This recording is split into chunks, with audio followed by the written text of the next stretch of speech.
Well, tonight WRTV is looking into why legal protections for domestic violence victims don't always work the way they're intended. As we've reported to you, Crystal Walton was dropping her kids off at an Indianapolis daycare last Friday when the father of her youngest kid allegedly shot and killed her. He is facing charges in connection to her death.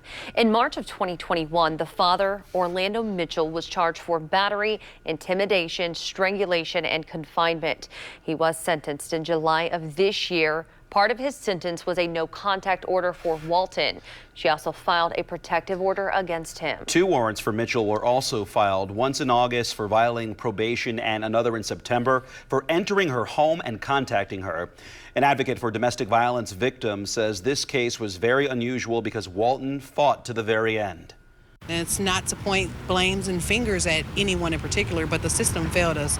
And we as domestic violence agencies are working hard to come together as one and see where that gap is between the system, victims and survivors, and bridge that gap.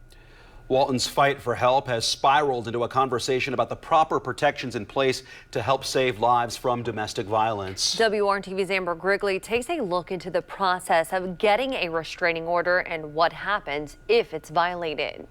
I know for a fact that what I felt, there's so many other victims on the other side of this camera that are on the other side of the TV that are watching this and are like, well, I shouldn't do anything. If the system failed her, it's going to fail me too. An unnerving feeling for many throughout the Circle City after Crystal Walton, a mother of 2, was gunned down by the father of her youngest child outside their daycare Friday morning. The father, Orlando Mitchell, had multiple domestic-related incidents linked to Walton, according to court documents. By the time of the deadly incident, Walton had an active protective and no-contact order against Mitchell. Sometimes there is no advocate, there is no IMPD officer that is there that can protect an individual that has a gun with the intent to kill. There's some things that we can't prevent besides jail. Daniette Smith knows from experience how it feels to be in this situation. The system did assist me to getting out of my domestic violence, from the protection order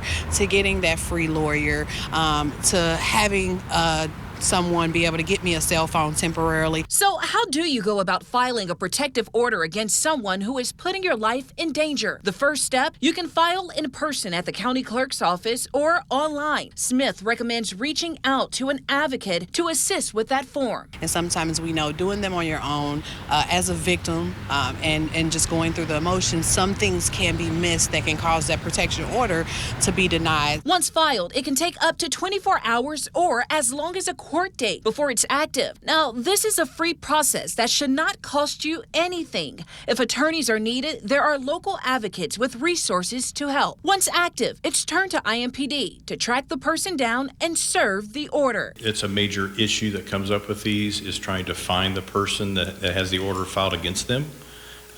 We do everything within our power to locate that person, but there are occasions where that doesn't happen. In Walton's case, no matter how many times she filed against Mitchell, he continued to violate those orders. So I asked Sergeant David Lindsay. Do you think this kind of creates, a setting for a revolving door to the point where people who are committing these crimes or acts against someone will look at this as a piece of paper that really doesn't mean anything? I think the best that we can do from our office is just continue to do the work that we're doing to help the victims to get charges filed.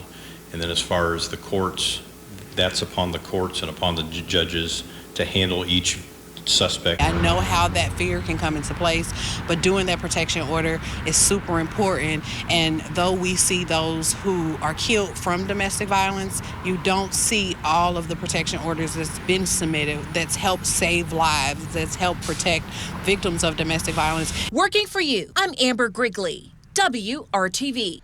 Well, WRTV Investigates dug into how much weight protective orders can hold. We spoke to a woman who shot and killed her ex-husband after he violated protective and no-contact orders by entering her home. Monica Conley says she did all she could to protect her family and feels the justice system failed her.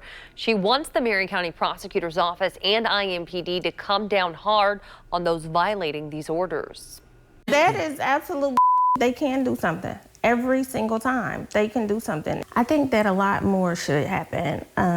Every time a person violates a restraining order, those charges should be filed. Each time it could be a new charge. They are stackable. So if you're a victim and your abuser calls you at 10:50, that can be a charge. If they call you at 10:51, that can be another charge. Each time, it should be taken serious. If you are experiencing domestic violence, there are resources available to you. If you need help, you can call the Indy Domestic Violence Champions line at 317-210-0671 or visit the Julian Center at juliancenter.org.